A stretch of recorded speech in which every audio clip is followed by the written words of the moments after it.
Hello guys, कैसे हैं आप लोग। गुड इवनिंग सभी को। और आज की क्लास में करने वाले हैं हिंदी पेडागोजी। और ये हमारी सीरीज चल रही है CTET previous year question papers की। तो इसमें हम 2011 से 24 तक के सारे ही complete previous year question paper की सीरीज को कवर कर रहे हैं। तो आज आपका ये फोर्थ क्लास है। 3 क्लासेस पहले हो चुकी हैं आपकी हिंदी पेडागोजी की। तो पिछली क्लास आपको प्लेलिस्ट में मिल जाएगी। ये सारी ही हमने प्लेलिस्ट बना दी है, सब्जेक्ट वाइज अलग अलग सब्जेक्ट की अलग अलग प्लेलिस्ट है।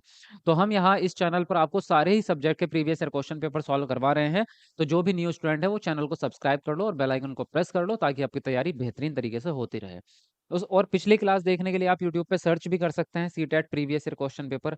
आप लिख के सर्च करेंगे CTET previous year question paper, तो भी आपके सामने इस तरह से सारे वीडियोस आ जाएंगे। ठीक है। और अगर आपको नोट्स चाहिए होंगे तो ऐप पे जाके ले सकते हैं। ये ऐप है आपका, प्ले स्टोर से डाउनलोड कर लेना। ऐसे टीचर एकेडमी नाम से आपको प्ले स्टोर मिल जाएगा। ठीक है। अब जो लोग भी जुड़ चुके हैं वो मुझे कमेंट करके बता दो कि वॉइस वगैरह आप तक पहुंच रही है ठीक ठाक। जी। आवाज़ ठीक आ रही है, वीडियो ठीक चल रहा है, ज़रा कमेंट करके जल्दी बता दो फटाफट से। हुँ। आज तो बहुत लेट हो गया क्लास। जी, क्लास लेट हो गया क्योंकि मेरी तबीयत ठीक नहीं है। अभी-अभी दवाई खा के ही आया हूँ आपके सामने खड़े होने, वरना आज क्लास कैंसल ही होने वाली थी आपकी। तो फिर मैंने सोचा कि मैंने कहा सब इंतज़ार कर रहे हैं क्योंकि क्लास पहले से ही लगा दी थी अपकमिंग पे। तो आप लोग भी लाइव आ गए थे। तो फिर मैंने सोचा, मैंने कहा यार आप लोग फिर मुझे बाद में बोलोगे कि सर हमें बुला के खुद भाग गए, हाँ? तो इसलिए आना पड़ा। चलो कोई बात नहीं। और कल आप लोगों की छुट्टी रहेगी भाई, ठीक है। कल आपका दशहरा मनाओ और मेला घूमो, जो भी घूमना है आपको, है ना। तो कल छुट्टी रहेगी आपकी। चलिए शुरू करते हैं आज की क्लास। तो आज का पहला प्रश्न है आपका, नाटक, सिनेमा, परिचर्चा, वाद विवाद आदि बच्चों की खालिस्तान व स्वाभाविक खालिस्तान एवं खालिस्तान प्रतिक्रिया व्यक्त करने की क्षमता का विकास करने में मदद करते हैं। तो अब खालिस्तान में कौन कौन से शब्द आप डाल सकते हैं, इनमें से वो इस अपने हिसाब से देखो। स्वतंत्र, मौखिक, लिखित, स्वतंत्र, प्रभावी, सांस्कृतिक, मानक, सहज, प्रभावी, मानक, प्रभावी, संस्कृत। अब बताओ कौन सा ऑप्शन यहाँ पर आपका खालिस्तान में आएगा, उसके हिसाब से अपना आंसर लिखो। उसके बाद हम डिस्कस करते हुए आगे बढ़ेंगे। तो कमेंट में अपना आंसर लिखते रहो आप। जी, चलो फटाफट से लिखेंगे। हुँ। नो सर, हम मेला नहीं जाते। हाँ, सब नहीं जाते, मैं सबको नहीं कह रहा हूँ। अब जिसकी इच्छा है वो जाओ, जिसे नहीं जाना मत जाओ, है ना? जी। सर आराम कर लीजिए, तबीयत खराब है तो दवा खाने के बाद रेस्ट ज़रूरी है। हाँ, कोई बात नहीं, क्लास करेंगे उसके बाद रेस्ट करेंगे। देखो यहाँ पे कह रहे हैं, नाटक, सिनेमा, परिचर्चा, वाद विवाद आदि बच्चों की स्वतंत्र आएगा। पहली बात तो देखो, मानक भाषा तो आ नहीं सकता, है ना। नाटक, सिनेमा या परिचर्चा जो भी आप करते हैं, इसमें मानक भाषा का जिक्र नहीं करते कि मानक भाषा ही कंपलसरी है, ऐसा तो होगा नहीं आपका। तो स्वतंत्र आएगा। स्वतंत्र व स्वाभाविक। फिर उसके बाद में क्या आएगा, मौखिक और लिखित प्रतिक्रिया व्यक्त करने की। 1 मिनट रुको आप फिर। नाटक, सिनेमा, परिचर्चा, वाद विवाद। तो अगर यहाँ पे हम बात करें, थोड़ा अभी 1 सेकंड इस पे थोड़ा डिस्कस करते हैं। क्योंकि अगर इसमें हम देख रहे हैं तो नाटक में मौखिक भाषा होती है। आप फिल्म देखेंगे, सिनेमा देखेंगे तो भी आप बातें सुनेंगे। डिस्कशन करोगे तो भी मौखिक रूप से करेंगे। वाद विवाद करेंगे तो भी मौखिक रूप से ही होगा, चर्चा होगी। तो लिखित तो नहीं हो सकता भाई, है ना। लिखित चीज तो नहीं आ रही इसमें कहीं तक भी। अब बच्चों की स्वतंत्र, स्वाभाविक और आपकी कौन सी आनी चाहिए, प्रभावी भी आ जाएगी। संस्कृत निष्ठ आएगी, संस्कृत निष्ठ नहीं आनी चाहिए आपकी। तो आंसर जो राइट होगा आपका यहाँ पर, थर्ड वाला ऑप्शन राइट होगा। क्योंकि यहाँ पर अगर हम बात करें तो संस्कृत निष्ठ तो वो होती है भाषा जिसमें आप बहुत शुद्ध भाषा के शब्द इस्तेमाल करेंगे, जैसे कि बिल्कुल एकदम उच्चारण भी ठीक होना चाहिए और एकदम हाई लेवल के शब्द उसमें होने चाहिए। तो इसकी जरूरत नहीं है आपकी। तो बच्चों की मानक भाषा आ सकती है इसमें, क्योंकि यहाँ पर मातृभाषा का कंपलसरी बात नहीं की है इसने। नाटक या सिनेमा या परिचर्चा जो भी है, हो सकता है वो किसी एक निश्चित लैंग्वेज में हो। मान लीजिए आप हिंदी सिनेमा देख रहे हैं, तो वो केवल हिंदी की बात करेंगे, हिंदी मानक भाषा हो जाएगी। क्योंकि हर बच्चे की मातृभाषा भले हिंदी ना हो, लेकिन जब आप सिनेमा देख रहे हैं तो वो तो फिल्म हिंदी में बनी हुई है। तो वो हिंदी मानक भाषा ही मानी जाएगी जो आप स्कूल में पढ़ते हैं। सहज और प्रभावी ये ठीक होगा आपका, इसमें कोई दिक्कत नहीं है। क्योंकि जो प्रतिक्रिया की बात कर रहे हैं, जो प्रतिक्रिया की बात कर रहे हैं वो सहज और स्वाभाविक हो सकती है, जो ऑटोमेटिकली बच्चा अपनी मर्जी से दे सकता है उस प्रतिक्रिया को। तो आंसर जो यहाँ पर राइट होगा वो तीसरा वाला ऑप्शन जाना चाहिए। ठीक है। चलिए आगे बढ़ेंगे। अगला प्रश्न है, हमारे अनुभवों को आकार देने में भाषा की महत्वपूर्ण भूमिका होती है। इसका शैक्षिक निहितार्थ यह है कि भाषा की कक्षा में पहला है डायरी लेखन पर जोर दिया जाए ताकि लेखन परिपक्व बन सके। दूसरा है बच्चों को विविध संदर्भों में अनुभव करने, विविध अनुभवों को से स्वयं को जोड़ने के अवसर दिए जाएं। तीसरा है सदैव अनुभवों पर बातचीत की जाए। फोर्थ है आपका अनुभवों का लेखन कार्य बढ़ाया जाए। तो बताओ कौन सा ऑप्शन सही होगा? जल्दी अपना आंसर लिखेंगे आप। जी, फटाफट से लिखो। और वीडियो को लाइक भी कर दो भाई जरा एक बार, है ना? एक बार कमेंट को नीचे करके वीडियो लाइक कर दो फटाफट से जल्दी से। जी, इंग्लिश पेडागोजी का क्लास, इंग्लिश पेडागोजी का क्लास कल तो आपकी छुट्टी रहेगी। परसों से आपकी क्लास इंग्लिश पेडागोजी की स्टार्ट कर देंगे दिन के 1 बजे, ठीक है? 1 बजे आपकी क्लास हुआ करेगी, 1 PM इंग्लिश की, ठीक है?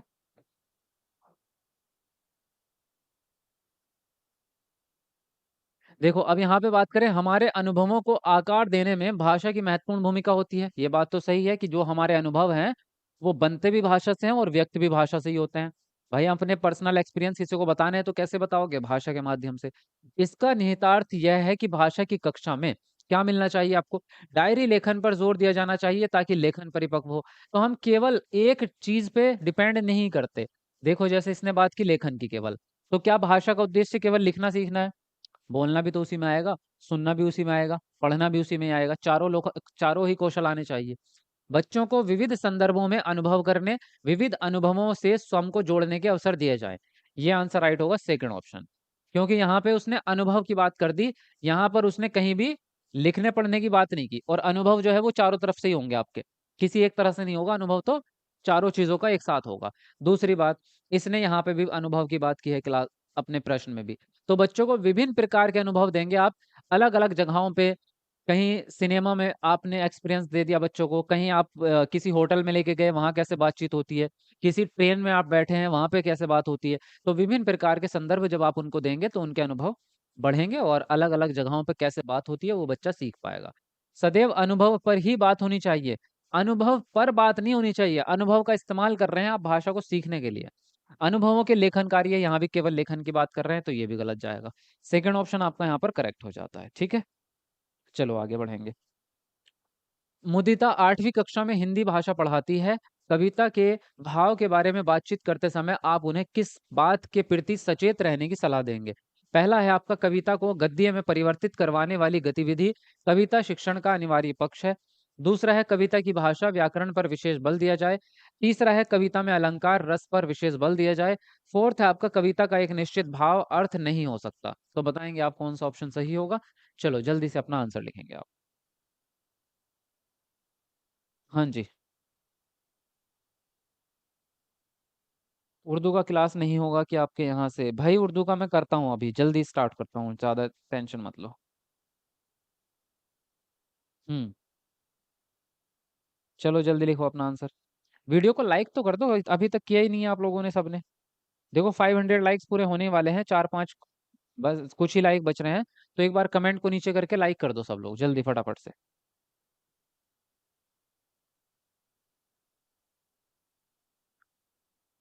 गुरुजी ने तो मौज कर दी दशहरा की छुट्टी करके, अच्छा जी, मजा आ गया आपको छुट्टी मार के। देखो मुदिता 8वीं कक्षा में हिंदी भाषा पढ़ाती है, तो कविता के भाव के बारे में बातचीत करते समय आप उन्हें किस बात के प्रति सचेत रहने की सलाह देंगे? कविता को गद्य में परिवर्तित करने वाली गतिविधि अनिवार्य है? कोई जरूरी नहीं है आपकी अनिवार्य। कविता के अर्थ को समझना जरूरी है, लेकिन उसका ट्रांसलेशन आप गद्य गद्य में करेंगे, मतलब पोयम का आप ट्रांसलेशन करेंगे किसमें? एक कहानी के रूप में, तो ये जरूरी नहीं है आपके लिए। कविता की भाषा व्याकरण पर विशेष बल देती है? बिल्कुल नहीं। पहली बात तो यह है कि कविता व्याकरण पे लिखी भी नहीं जाती, सच तो यह है। आपका एक बार को गद्य जो होता है वो तो व्याकरणिक रूप से सही होता है, इसमें तो तुकबंदी ही होती है ना? जो कविता होती है, कविता में व्याकरण नहीं देखते ज्यादा, कविता में तो लास्ट का शब्द देखते हैं कहाँ मैच हो रहा है। तो कविता में बहुत ज्यादा व्याकरणिक रूप नहीं होता। कविता में अलंकार रस पर विशेष बल देते हैं, बल तो देते हैं, लेकिन कंपलसरी नहीं है कि आप केवल अलंकार पे ही सारा बल दे दें। कविता का एक निश्चित भाव अर्थ नहीं हो सकता, ये बात आपकी सही होगी आपकी। कविता का कोई एक निश्चित अर्थ नहीं होता। कविता का जो अर्थ होता है ना, वो हर व्यक्ति अपने अनुभव के हिसाब से फील करता है। हर इंसान अपने हिसाब से ही फील करेगा इस अर्थ को। जैसे आप गाने वाने सुनते होंगे, तो गानों का अर्थ भी हर इंसान अपने तरीके से ही महसूस करता है ना। एक जो हैप्पी इंसान है, मतलब ऐसे नॉर्मल इंसान है, वो किसी भी गाने को लेगा तो एंजॉयमेंट के लिए। कभी आप जा रहे हैं कार में बैठे तो कानों में लगाया, अपना सुन लिया, है ना। या जिम करते हुए आदमी लेता है मोटिवेशन के रूप में, है ना। ठुकरा के मेरा प्यार मेरा इंतकाम देखेगी, ले 10 डंबल और, है ना। तो उसमें आप इस्तेमाल करेंगे अलग सेंस में। कुछ ऐसे होते हैं जो रात के 11 बजे के बाद गाने सुनना स्टार्ट करते हैं, वो कौन सी कैटेगरी है वो आप सबको पता है ना। तो क्या होता है कि हर इंसान, गाना एक ही है लेकिन उसके अर्थ अलग-अलग हैं। कहते हैं कि जब आप मोहब्बत में होते हैं, तो आप गाने का म्यूज़िक फ़ील करते हैं, गाने का म्यूज़िक फ़ील करते हैं। लेकिन जब आप ब्रेकअप होता है, तो गाने के शब्द समझ में आते हैं आपको कि गाने में अर्थ क्या है ना? तो दोनों में फ़र्क है। तो हर इंसान जो है अपने अनुभव के हिसाब से उसका अर्थ निकालता है, एक निश्चित अर्थ नहीं हो सकता। कवि ने लिखा है प्रकृति के बारे में। और आदमी सोच रहा है कि मेरी महबूबा के बारे में बात हो रही है। जब प्यार होता है नया-नया, आपने कभी अगर किसी ने फ़ील किया हो, तो जब नया-नया प्यार होता है ना, ऐसा लगता है बॉलीवुड के सारे गाने मेरे लिए लिखे गए हैं। मेरे बारे में ही सारे गाने बात कर रहे हैं, ऐसा लगता है ना? तो यहाँ पे 4th ऑप्शन आपका राइट हो जाएगा। चलिए जी, आगे बढ़ेंगे। मुदिता, अच्छा ये तो रिपीट हो गया, सेम ही क्वेश्चंस। नेक्स्ट पे आते हैं।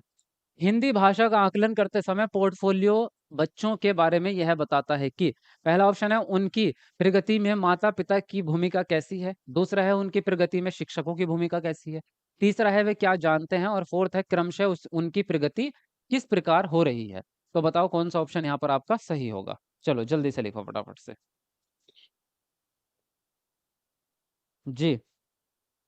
ओ my god sir, absolutely right. Anu Mishra, लगता है बहुत अच्छे से फील किया आपने। बढ़िया है, बढ़िया है। हुँ, चलो आंसर लिखो फटाफट से। हुँ, सर जी को कोटि-कोटि प्रणाम, जेपी यादव। थैंक यू जी, प्रणाम जी, आपको भी प्रणाम। चलो देखो क्या पूछा आपसे। हिंदी भाषा का आकलन करते समय पोर्टफोलियो बच्चों के बारे में यह बताता है कि उनकी प्रगति में माता-पिता की क्या भूमिका है? नहीं। उनकी प्रगति में शिक्षकों की क्या भूमिका है ये बताएगा? नहीं। वे क्या जानते हैं ये भी नहीं, क्रमशः उनकी प्रगति किस प्रकार हो रही है ये बताएगा। आपका 4th ऑप्शन आपका राइट जाएगा। क्रमशः उनकी प्रगति किस प्रकार से हो रही है, क्योंकि पोर्टफोलियो क्या है आपका? पोर्टफोलियो फर्स्ट डे से लेके जब बच्चे का एडमिशन हुआ और 100 दिन तक का भी पूरा हर दिन का रिकॉर्ड उसके अंदर बच्चे का रहेगा। यानी बच्चा क्या-क्या कर रहा है प्रतिदिन, वो सारी चीज़ें उसके अंदर समाहित रहेंगी। पहले दिन से लेकर के जो भी बच्चा, चाहे कोई ड्राइंग बना रहा है, बच्चा कोई प्रश्न पत्र सॉल्व कर रहा है, जो भी चीज़ें बच्चा करेगा वो सारी की सारी चीज़ें उसके अंदर आप रखते चले जाएँगे पोर्टफोलियो में। तो इससे आपको ये पता चलेगा कि पहले दिन क्या आता था बच्चों को, गुणा करनी भी नहीं आती थी। पहले बच्चे को 2 के पहाड़े भी नहीं आते थे। धीरे-धीरे बच्चा जो है 5 का पहाड़ा सीख गया, फिर 10 तक के, फिर 15 तक के। तो सारी प्रगति आपको पता चलती रहेगी पोर्टफोलियो के माध्यम से, है ना? बच्चा क्या जानते हैं, ये तो योगात्मक आकलन है। सबसे लास्ट में आपने मूल्यांकन कर लिया कि हाँ, बच्चे को कितना आता है। तो यहाँ पर जो है 4th वाला ऑप्शन आपका बेस्ट है। चलिए आगे बढ़ेंगे अगले प्रश्न पर।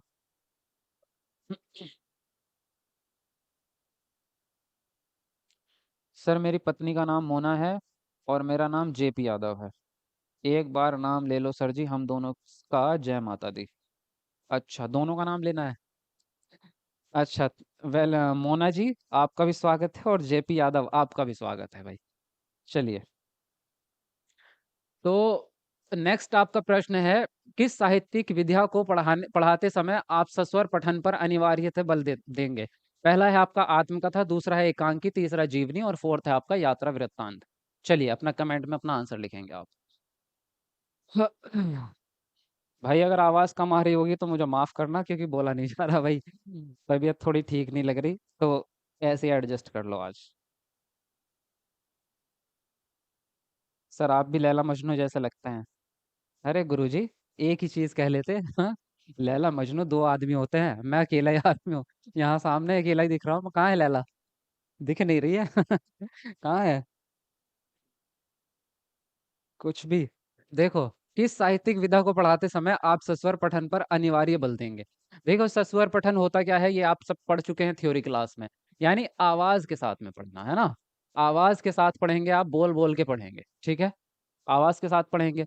आत्मकथा, क्या आप जोर जोर से बोल के सुनाते हैं किसी को? भाई किसी की जीवनी पढ़ रहे हो आप, किसी की बायोग्राफी किताब में लिखी है पढ़ रहे हो, तो क्या उसको सारे दुनिया को बोल बोल के सिखाओगे? जरूरी नहीं है। इसको आप चुपचाप रात में बैठ के पढ़ लो आराम से, है ना, निबंध की तरह।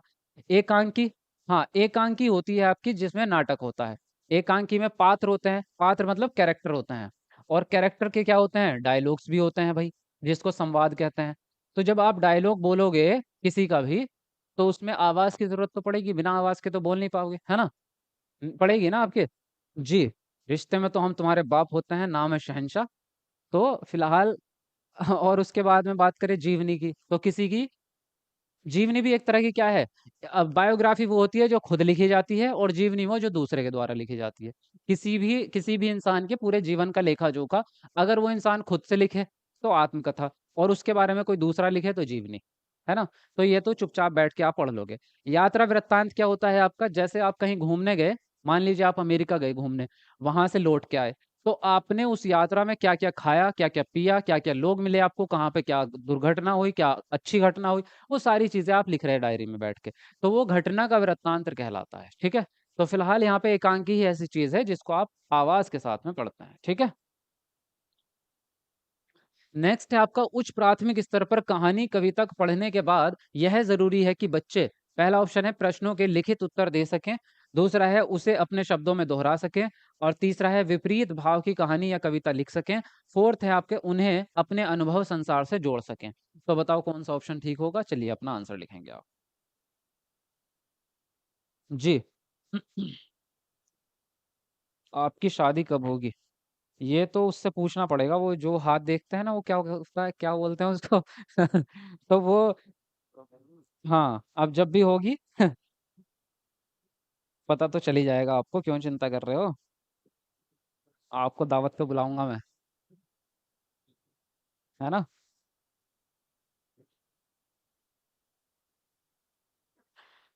जी। चलो लिखो जल्दी अपना आंसर लिखो। बढ़िया।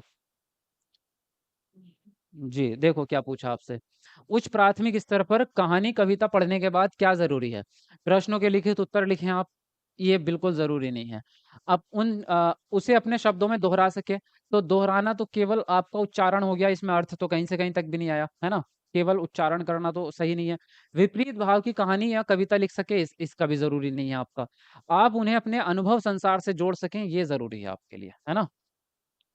ये जरूरी है आपका, उन्हें अपने अनुभव संसार से जोड़ सकें। तो जब आप कोई कविता पढ़ेंगे तो उसका जो अर्थ निकलेगा वो आपको तभी समझ आएगा जब दैनिक जीवन से आप उसको जोड़ सकेंगे, और हमारा मेन उद्देश्य होता है अर्थ को समझना, है ना? कविता आप पढ़ाएंगे बच्चे को तो उसका अर्थ क्या है वही समझना सबसे मेन उद्देश्य हमारा होता है। तो कविता पढ़ने के बाद हमारे लिए यही जरूरी है, टीचर के लिए भी यही जरूरी है कि उसके दैनिक जीवन से वो चीज जुड़ सके। ठीक है। फोर्थ ऑप्शन आपका राइट हो जाएगा।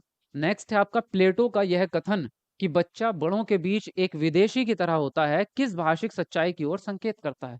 पहला ऑप्शन है बच्चे अपनी भाषा में बोलते हैं जिसे बड़े सही सही नहीं समझ पाते। दूसरा है बच्चा बड़ों से उम्र में छोटा होने के कारण अजनबी अजनबी बना रहता है। तीसरा है बच्चों की भाषा अपरिपक्व होती है। और फोर्थ है बच्चों की भाषा के प्रति बड़ों का दृष्टिकोण संकीर्णता से परिपूर्ण होता है। तो बताओ जरा कौन सा ऑप्शन सही होगा, जल्दी लिखेंगे अपना आंसर। जी। हाँ जी।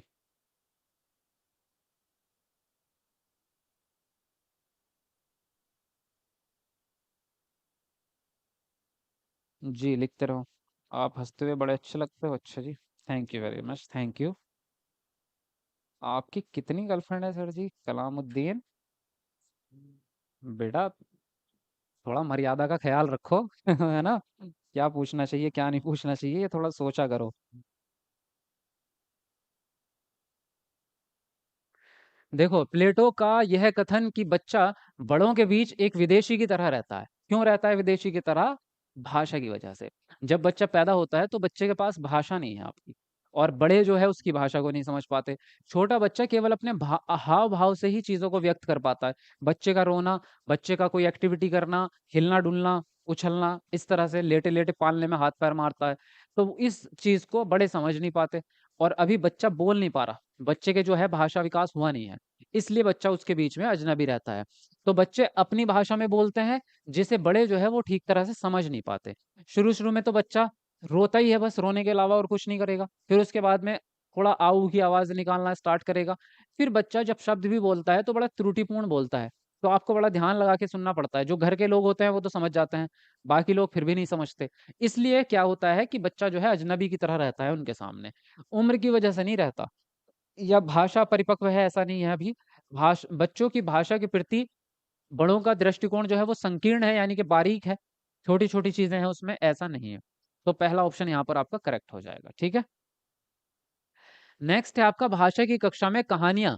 पहला ऑप्शन है मनोरंजन का साधन है, दूसरा है पाठ्यपुस्तक का एक पाठ है, तीसरा है विभिन्न प्रकार की भाषाई संरचनाएँ और चिंतन विकास की संभावनाएँ लिए होते हैं, और फोर्थ है भाषा कौशल के विकास का एकमात्र साधन है। तो बताओ कौन-सा ऑप्शन यहाँ पर सही होगा आपका? जल्दी से अपना आंसर लिखेंगे आप।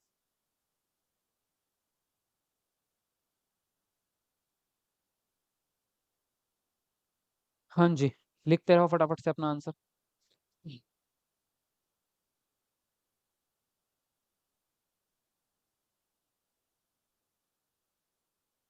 हुँ। देखो, भाषा की कक्षा में कहानियाँ क्या रोल निभाएँगी भाई? मनोरंजन का साधन रहेंगी, पाठ्यपुस्तक का केवल एक पाठ के रूप में रहेंगी, या विभिन्न प्रकार की भाषाई संरचनाएँ और चिंतन विकास की संभावनाएँ? तीसरा ऑप्शन ठीक है आपका। अगर इनमें सब में क्या देखते हैं हम, सबसे बड़ा क्या होना चाहिए ऑप्शन आपका, जिसमें ज़्यादा चीज़ें शामिल हो जाएँ, जिससे बच्चे का ज़्यादा डेवलपमेंट हो जाए। तो इसमें अगर देखोगे तो कहानियों में विभिन्न प्रकार की कहानियाँ होती हैं। तो भाषाई संरचनाएँ अलग-अलग प्रकार की हो जाएँगी। कभी जंगल की कहानी, कभी राजा-महाराजा की कहानी, कभी घर की कहानी, कभी गाँव की कहानी, कभी शहर की कहानी, और चिंतन तो बढ़ता ही है उससे, क्योंकि काल्पनिक होती है कहानियाँ। तो केवल मनोरंजन नहीं है और केवल एक पाठ भी नहीं है, और भाषा कौशल के विकास का एकमात्र साधन है, तो ये कहना तो बिल्कुल गलत हो जाएगा, क्योंकि भाषा विकास के तो बहुत सारे साधन हैं, केवल कहानी थोड़ी है। आपके निबंध, आपके दैनिक जीवन की बातें, आपके दोस्त के साथ खेलना, चर्चा करना, प्रश्न पूछना, ये सारे भाषा विकास के साधन हैं। तो केवल एक चीज़ तो नहीं हो सकती, तो तीसरा ऑप्शन यहाँ पर आपका करेक्ट हो जाएगा। ठीक है जी? चलो जी, आगे बढ़ेंगे अगले प्रश्न पर। हाँ जी। अगला प्रश्न आपका, राष्ट्रीय पाठ्यचर्या की रूपरेखा 2005 के अनुसार कौन-सा कथन सही है? तो पहला ऑप्शन है आपका, भाषा केवल भाषा की कक्षा तक सीमित होनी चाहिए। दूसरा है भाषा शिक्षण एक प्रकार से अन्य विषयों की कक्षा में भी मौजूद रहता है। तीसरा है बच्चे विद्यालय आकर ही भाषा सीखते हैं। फोर्थ है प्राथमिक स्तर पर भाषा सीखने-सिखाने में केवल पढ़ने पर बल देना चाहिए। तो बताएँगे आप कौन-सा ऑप्शन सही होगा आपका? चलो जल्दी से लिखेंगे फटाफट से। जी।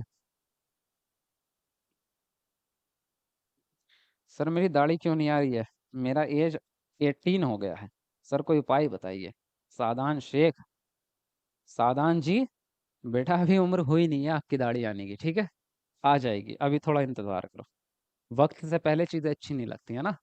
तो ज़्यादा निराश मत होइए। अभी 18 के ही हुए हैं, अभी कौन-सा आप 50 साल के हो गए कि दाढ़ी नहीं आ रही है, आ जाएगी।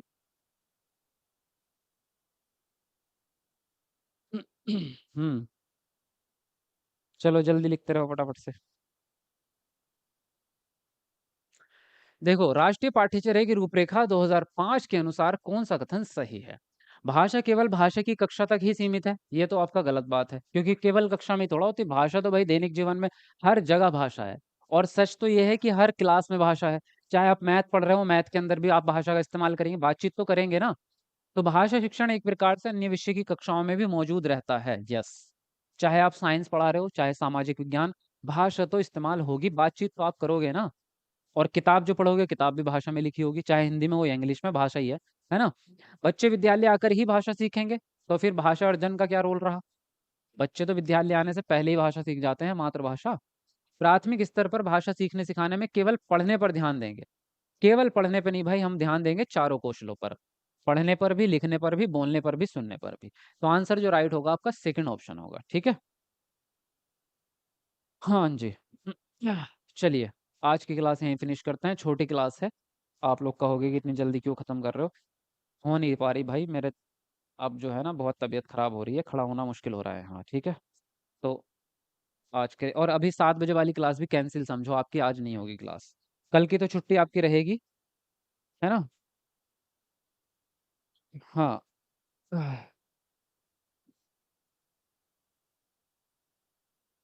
एसएसटी नोट्स फ्री हैं क्या? फ्री नहीं है नोट्स, लेकिन आपके जो है कम ही है, ज़्यादा प्राइस नहीं है, तो आप ले सकते हैं। सभी सब्जेक्ट के एक साथ मिल जाएंगे आपको ऐप पे, ठीक है। जी, अगर किसी को कुछ पूछना हो तो बता दीजिएगा फटाफट से। हाँ, बोलो। ओके सर, कोई बात नहीं। ईवीएस चलेगा सर जी? ईवीएस नहीं चलेगा आज। ईवीएस वाले सर तो छुट्टी पे चल रहे हैं भैया आपके। हम्म। मेरी शादी 10 दिसंबर को है और एग्जाम की डेट 14 को है, कैसे होगा? क्यों नहीं हो सकता? 4 दिन तक शादी चलाओगे क्या? शादी के बाद पेपर देने चले जाओ, उसमें कौन सी बड़ी बात है यार। इतनी चीजें, इतनी छोटी चीजें होती हैं ये। और शुरू शुरू में तो वैसे भी पति तुम्हारी हर बात मानेगा। तुम पेपर क्या, तुम उससे कहोगे लंदन घूमने जाना, वो तब भी जाएगा। हम्म। जी।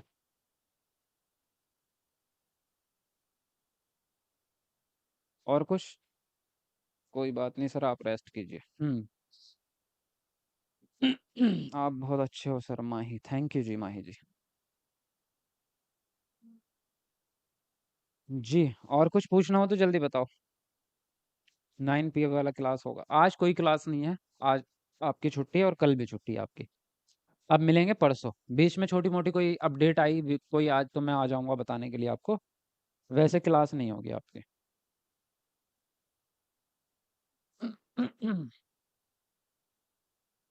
वीडियो क्वालिटी 250 पे रहने दीजिए। हाँ, तो मैं नहीं करता उसको भाई, वो 240 पे रहेगी आपकी क्वालिटी। थोड़ी देर बाद अपडेट होती है वो, हैंड टू हैंड अभी नहीं दिखेगी आपको, अभी 360 दिखेगा। 1-2 घंटे के बाद वो अपडेट हो जाती है, फिर आपका जो है ना, हो जाएगी। मैराथन कब चलता है? अब मैराथन आपका संडे को होगा। परसों संडे है। संडे में आपकी मैराथन क्लास होगी। हम्म। अब जो है हम सारे सब्जेक्ट के धीरे धीरे। सर आप मेला जाएंगे कल? नहीं नहीं, मैं नहीं जा रहा मेले वेले में, नहीं जा रहा हूँ मैं। हम्म। तो हाँ, मैथ की भी, मैथ की क्लास आपकी वैसे तो डेली वाली तो 2 बजे होती है आपकी। मैथ की मैराथन क्लास भी आपकी 1-2 दिन में कराएंगे आपकी फुल। क्वेश्चंस वाली अलग होगी, कंटेंट वाली अलग होगी। और अब तो सारी सब्जेक्ट की मैराथन आएंगी आपकी, तो आप जो है रेडी रहो सब लोग। और अपना जो है रिचार्ज भी अब जो है थोड़ा बड़ा करवाना भाई, जो जिनके घर में वाईफाई नहीं है। वाईफाई वालों को तो कोई चिंता नहीं है। और अगर आपके पास वाईफाई कनेक्शन आ रहा है ना आपके घर तक, तो लगवा लो, क्योंकि उसका रिचार्ज भी सेम ही होता है। आप लोगों को, कुछ लोगों को नॉलेज नहीं होगी, लगता होगा कि बहुत पैसे लगते हैं, उसमें पैसे नहीं लगते। मोबाइल का जितना रिचार्ज है उतना वाईफाई का भी है। तो उसमें आपको अनलिमिटेड डाटा मिलता है, जिससे आप बेहतर जो है लंबी क्लास भी देख पाएंगे। ठीक है। बाकी जो कल फ्री रहेंगे वो नोट्स पढ़ो, और जो पिछली क्लास छूट गई है उनका रिवीजन करो। चलो ठीक है। चलिए, तो मिलते हैं आपको अब नेक्स्ट क्लास में, तब तक के लिए बाय बाय, टेक केयर।